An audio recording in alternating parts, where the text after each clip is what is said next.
أعوذ بالله من الشيطان الرجيم بسم الله الرحمن الرحيم يسألك الناس عن الساعة قل إنما علمها عند الله وما يدريك لعل الساعة تكون قريبا يسألك يسألو وہ سوال کرتے ہیں کا آپ سے الناس لوگ، یعنی وہ لگانے کی ضرورت نہیں ہے. یس آلو سوال کرتے ہیں کا آپ سے الناس لوگ لوگ آپ سے سوال کرتے ہیں، پوچھتے ہیں عن الساعہ قیامت کے بارے میں. یعنی ان وقت یوم القیامہ، کہ قیامت کے دن کا وقت کب ہوگا. لوگ آپ سے قیامت کے دن کے بارے میں پوچھتے ہیں، قیامت کے وقت کے بارے میں پوچھتے ہیں. قل کہہ دیجئے انما علمها عند اللہ. انما یہ کلمہ حسر ہے. اس کا ترجمہ یوں ہوگا انما علمها عند اللہ. اس کا علم تو اللہ ہی کے پاس ہے. جو ہی کا ترجمہ ہے نا یہ انما کی وجہ سے ہوا ہے. تو ویسے اس کو سوائے اس کے نہیں بھی کہہ دیتے ہیں. تو اگر ہی کے بول دیا جائے کلام کے اندر تو بھی یہ معنی ادا ہو جاتا ہے، کیونکہ حسر مراد ہے، یعنی اس کا علم صرف اللہ کے پاس ہے. قل آپ کہہ دیجئے انما سوائے اس کے نہیں، علم اس کا علم عند اللہ اللہ کے پاس ہے. تو یا اس کا علم اللہ ہی کے پاس ہے. وما یدری کا وما اور کیا چیز یدری کا آپ کو معلوم کرواتی ہے. یدری کا ادراک سے ہے نا، معلوم کروانا. کیا چیز آپ کو معلوم کرواتی ہے لعل الساعۃ شاید کہ قیامت تکون ہو قریبا قریب. اور آپ کو کیا چیز معلوم کرواتی ہے شاید قیامت قریب ہو. لوگ آپ سے قیامت کے بارے میں پوچھتے ہیں، آپ کہہ دیجئے اس کا علم تو اللہ ہی کے پاس ہے، اور آپ کو کیا چیز معلوم کرواتی ہے شاید قیامت قریب ہو. یہ ہمارے پاس آیا مبارکہ ہے. اور یہ جو الناس سے مراد وہ لوگ ہیں جو منافق ہیں یا نبی کو تکلیف دینے والے ہیں صلی اللہ علیہ وسلم، یہ وہ لوگ مراد ہیں. تو ان کا یہ سوال کرنا اس لیے نہیں تھا کہ یہ تیاری کرنا چاہتے ہیں قیامت کی، یا پھر یہ فکر مند ہیں کہ قیامت کا دن قائم ہوگا تو پتہ نہیں ہمارا کیا سلوک انجام ہوگا، کہیں آگ میں نہ چلے جائیں. یعنی اس سے خوف زدہ ہو کے نہیں پوچھ رہے، بلکہ یہ بطور استہزاء، مذاق. یعنی اللہ کے رسول صلی اللہ علیہ وسلم جب اللہ تعالیٰ کے حکم سے ان کو ڈراتے تھے نا کہ عذاب آئے گا، قیامت قائم ہوگی، تو یہ پھر آگے سے اس کا انکار کرتے ہوئے، مذاق کرتے ہوئے پوچھتے ہیں جی کب آئے گی. ان کا پوچھنا انکار اور مذاق کے ساتھ تھا. اور یہ کہ نبی صلی اللہ علیہ وسلم کو لاجواب کرنا کہ اتنا بھی نہیں پتا کہ قیامت کب آئے گی. اب اللہ کے نبی صلی اللہ علیہ وسلم کوئی عالم الغیب تو نہیں ہے، اور اللہ تعالیٰ جتنا علم دیتے ہیں، جتنی انفارمیشن اللہ کے نبی صلی اللہ علیہ وسلم کو ملتی ہے اتنی آگے وہ پہنچا دیتے ہیں. تو خود سے ہی یعنی سوال کرتے رہنا اور پھر جواب کی توقع رکھنا، اور نہ ہی یہ عالم الغیب ہونا یہ نبوت کی علامتوں میں سے ہے. کوئی شخص یہ کہے جی کہ عالم الغیب ہوگا تو نبی ہوگا، نہیں. نبی اللہ کا پیغمبر، اللہ کا بندہ، اور وہی کے ذریعے اللہ سے کنیکٹڈ ہوتا ہے. وہ اللہ تعالیٰ سے چیزیں، احکامات وغیرہ اور غیب کی خبریں جو بھی اللہ تعالیٰ دینا چاہتے ہیں وہ دیتے ہیں، وہ آگے مخلوق تک پہنچا دیتا ہے. تو یہ ایک کنیکشن کا کام کرتا ہے اللہ کے اور بندوں کے درمیان نبی. تو یہاں اللہ کے نبی صلی اللہ علیہ وسلم کو پریشان کرنا مقصود ہے، کیونکہ پیچھے ہم نے پڑھا کہ تکالیف دینا اللہ کے نبی صلی اللہ علیہ وسلم کو، اور پھر تکالیف جسمانی بھی ہوتی تھی اور ذہنی بھی ہوتی تھی. اب یہ ذہنی تکلیف ہے کہ جس عذاب سے ڈرایا جا رہا ہے اسی عذاب کو مذاق کا نشانہ بنایا جا رہا ہے. فرمایا آپ یہ کہہ دیجئے کہ اس کا علم اللہ کے پاس ہے، میرے پاس نہیں ہے. اور جس طرح اللہ نے قیامت کا علم باقی لوگوں سے پوشیدہ رکھا ہے، مجھ سے بھی پوشیدہ رکھا ہے، مجھے بھی نہیں دیا. تو اللہ تعالیٰ فرماتے ہیں کہ اگرچہ وہ جو وقت ہے قیامت کا وہ کسی کو بتایا نہیں گیا، لیکن ہو سکتا ہے وہ قریب ہو، اور وہ قریب ہے، جیسے باقی دوسری آیات میں اور نبی صلی اللہ علیہ وسلم کے فرامین اور احادیث میں یہ صراحت ملتی ہے. جیسے اللہ تعالیٰ قرآن میں فرماتے ہیں کہ تارا الناس حسابهم وهم فی غفلت معرضون، لوگوں کے حساب کا وقت بہت قریب آ گیا ہے اور وہ غفلت میں منہ موڑ رہے ہیں. اسی طرح ایک اقتربت الساعہ، قیامت بہت قریب آ گئی ہے. وانشق القمر، تو سورہ القمر میں اللہ تعالیٰ نے یہ بات ارشاد فرمائی. تو مختلف جگہوں پر ہم دیکھتے ہیں کہ قیامت کا قریب ہونا بیان کیا گیا ہے. اور قیامت آپ دیکھیں کہ حدیث میں آتا ہے جو بندہ فوت ہو گیا اس کی قیامت قائم ہو گئی. من مات فقد قامت قیامت ہو، جو فوت ہو گیا اس کا تو تعلق آگے شروع ہو گیا نا، اس کی تو قیامت قائم ہو گئی. اسی طرح اللہ کے نبی صلی اللہ علیہ وسلم نے اپنی دو انگلیوں کے ساتھ اشارہ کر کے فرمایا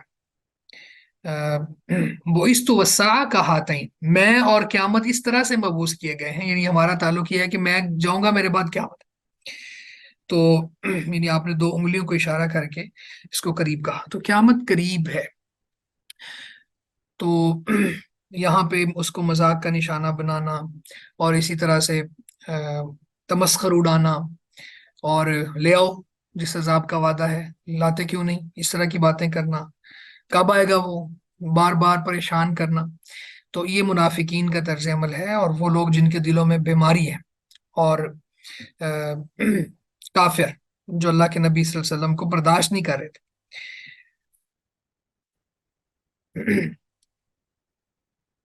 لعل الساعة تكون قریبا. اچھا، یہاں پہ ایک بات اور بھی سمجھنے والی ہے. الساعہ یہ مؤنث ہے اور قریباً یہ مذکر ہے. تو عموماً ہوتا یہ ہے کہ موصوف صفت میں مطابقت ہونی چاہیے، یعنی موصوف اور صفت میں مطابقت ہونی چاہیے. تو یہاں پہ الساعہ مؤنث ہے اور قریباً یہ خبر مذکر آ گئی ہے. تو اس میں اس کا جواب بھی سمجھ لیں، بلکہ یہ آپ نوٹ کر لیں، اور اس میں یعنی جب وائوا وغیرہ ہوتا ہے تو اس طرح کے سوالات بھی کیے جاتے ہیں. حافظ عبدالسلام بن محمد رحمہ اللہ نے اس پہ تفصیلاً بات کی ہے. وہ کہتے ہیں کہ یہ جو قریب ہے نا، یہ فعیل کے وزن پر ہوتا ہے، اور جب یہ مسافت کے لیے آئے، مسافت یعنی کتنا عرصہ، کتنا لمبا، تو پھر یہ تذکیر و تانیث میں برابر ہوتا ہے. مذکر بھی آ جائے ٹھیک ہے، مونس بھی آ جائے ٹھیک ہے. اصل میں ہونا یہ چاہیے تھا، یہ الساعہ ہے نا، تو قریبتاً آنا چاہیے تھا، تو یہ قریباً آیا. تو یہ سوال پیدا ہوا یہاں پہ گرامر کا کہ قریبتاً کیوں نہیں ہے. تو وہ کہتے ہیں کہ اگر مسافت کے لیے آئے تو پھر یہ مونس لے ہیں تو بھی ٹھیک ہے، مذکر لے ہیں تو بھی ٹھیک ہے، تذکیر و تانیث برابر ہوتی ہے.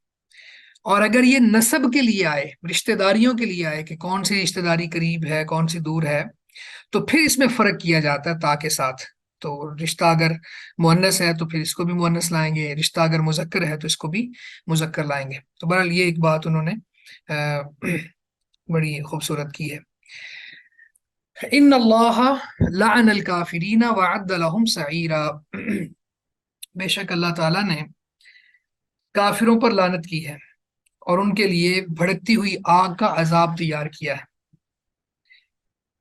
ان اللہ، بے شک اللہ تعالیٰ نے لعن، لعنت کی ہے، الکافرین کافروں پر، وعد اور تیار کیا ہے. یہ جو عدہ ہے نا، اس کو جہازہ کے معنی میں لیا جاتا ہے، تیار کرنا. لہم سعیرہ، ان کے لیے دردناک عذاب، یعنی شدید آگ والا عذاب، بھڑکتی ہوئی آگ والا عذاب. تو لعنت کے حوالے سے ہم نے پہلے بھی بات کی تھی کہ لعنت کا مطلب ہوتا ہے اپنی رحمت سے دور کر دینا. طردہم من رحمتہ، کہ اللہ نے ان کو اپنی رحمت سے دھتکار دیا ہے، دور کر دیا ہے. اور ناراض ہو کر کسی کو اپنے سے دور کر دینا، یہ معنی ہوتا ہے لعنت میں. تو اللہ تعالیٰ جو لعنت کرتے ہیں اس سے مراد آخرت میں سزا بھی ہے اور دنیا میں اپنی رحمت سے محروم کرنا بھی ہے. اور جب انسان کسی پر لعنت کرتا ہے تو یہ وہ بد دعا ہوتی ہے، بندہ کسی کو رب کی رحمت سے محروم کرنے کی بات کر رہا ہوتا ہے. اور اس پہ ہم نے صحیح طرح سے تفصیلاً ضابطے بیان کر دیے تھے کہ معین لعنت جو ہے اس سے بچنا چاہیے، کیونکہ ہو سکتا ہے اللہ تعالیٰ اس کو